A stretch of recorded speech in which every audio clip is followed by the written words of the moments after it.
Hello, this is a video on the derivatives of natural logarithms, and I've been following James Stewart's 6th edition calculus text. You'll notice the asterisk here. Stewart does an interesting thing in this chapter on inverse functions, is that when it comes to logarithms and such, he does it 2 times. He has the unasterisked version, 7.2, 7.3, 7.4, where he covers it from a more pre-calculus intuitive perspective. And then, like Wayne's World, let's have another ending, except it's not another ending, it's just a different way of approaching the same subject. And that is from a more rigorous kind of like, I'm a math major, approach. So let's do this video again, because I've already done a video covering the same basic topic, but let's do it again from I want to be a math major perspective. Okay, so derivatives of natural logarithms. So in a previous video, we learned that the derivative of the natural logarithm of, say, x, the natural logarithm of x, derivative of the natural logarithm of x is 1 over x. That works great. But what if we have something a little bit more exotic than an x? What if it's a logarithm of x squared plus 1, or natural logarithm of sine of x, or something a little bit more interesting than just an x? Well, now we need to know the full story. And so the natural logarithm of x, when we take the derivative of it, yes, it's 1 over x, but what we didn't know is that we were also taking the derivative of x. But the derivative of x is 1, and so it just ended up looking like 1 over x. But if we have something a little bit more exotic in the middle, then we not only have to do 1 over whatever that thing is, but we have to take the derivative of whatever that thing is. And so that's where we get this fuller thing here.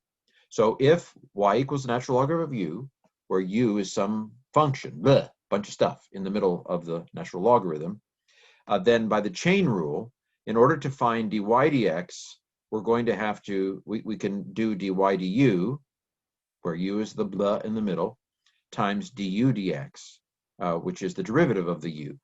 And that's going to give us this what we have up here. So the du's cancel out, and we're left with dy dx. So working on the chain gang here. So how does this work? Well, du dx is du dx. And then we know from what we've just said that dy du is 1 over whatever u is. So that's where this comes from. And if you didn't understand that, basically you need to know the top bit here. And so you both take the derivative, you both do 1 over whatever's in the middle, and you multiply it by the derivative of whatever's in the middle. So I'm sorry to do this verbally, but let me just walk you through verbally what it would mean to take the derivative of the natural log of the sine of x. Well, it's going to be 1 over sine of x, fine. And then I have to take the derivative of the sine of x, which is the cosine of x. And so I'm left with the cosine of x over the sine of x as the answer. And of course, cosine over sine is the cotangent. So the answer would be the cotangent of x. Okay, so that's how this works. There is another way to express this. This is exactly the same. Don't freak out. So basically, natural logarithm of some function. We're going to do this here, right? So we're going to do 1 over the function, 1 over g of x. So that's where the g of x in the bottom came from.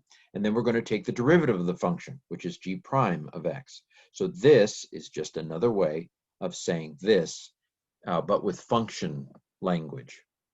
Okay, we have some loose ends to clean up here. One is that this also works for the absolute value of x. Now this seems pretty obvious to me as a kind of math amateur, because when you take the absolute value of x, it's going to fry the x into a positive no matter what it is. If it's already a positive, no problem, because we know that if x is greater than 0, the natural logarithm of x is going to be 1 over x. What if x is less than 0?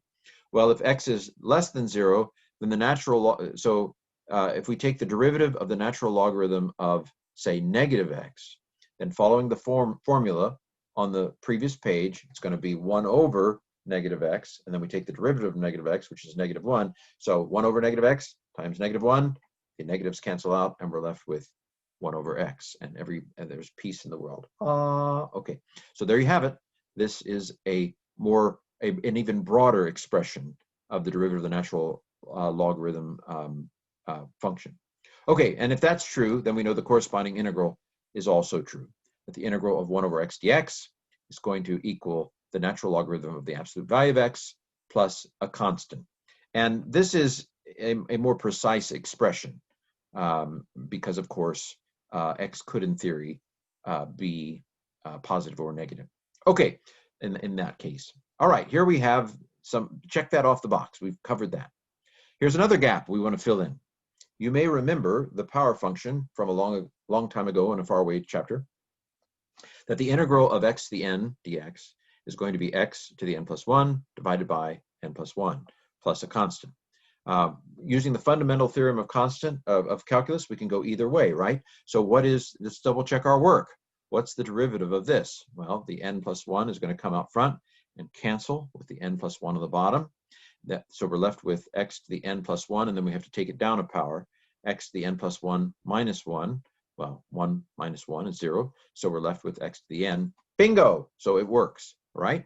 The problem is when we were introduced to this in the previous chapter, n could not equal -1, because if n is -1, then we have a 0 in the denominator and the universe explodes. And so we just had to say, what is that? What is this when n equals -1? I don't know. Do you know? Well, now we know, because we know that the integral of x to the -1, and remember, when you take something to a negative power, you flip it good. You put it in the denominator, right? So this is the same as the integral of 1 over x. Well, we now know what the integral of 1 over x is. It's the natural log of that, of x. And since the n is -1, natural logarithm of 1 is 0. So we now know that this is true for every number but n equals -1. And in the case of n equals -1, the answer is 0. Okay, well, I want to finish this video with another example of applying this kind of chain rule, taking the derivative of a natural logarithm. So let's go ahead and find the integral of the tangent of x dx. Well, what is the tangent of x? Well, it's the sine over the cosine, right? So this is another way of expressing it. Now, if we substitute u for cosine of x, then what is du? Well, du is the negative sine of x.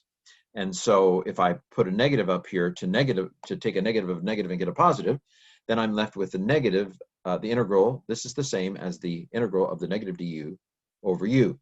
The negative comes out of the front, and we're left with the integral of du over u. And we now know what that is. What is the integral of 1 over u du? Why, it is the natural logarithm of the absolute value of u plus a constant. So, ta-da! Isn't this fun?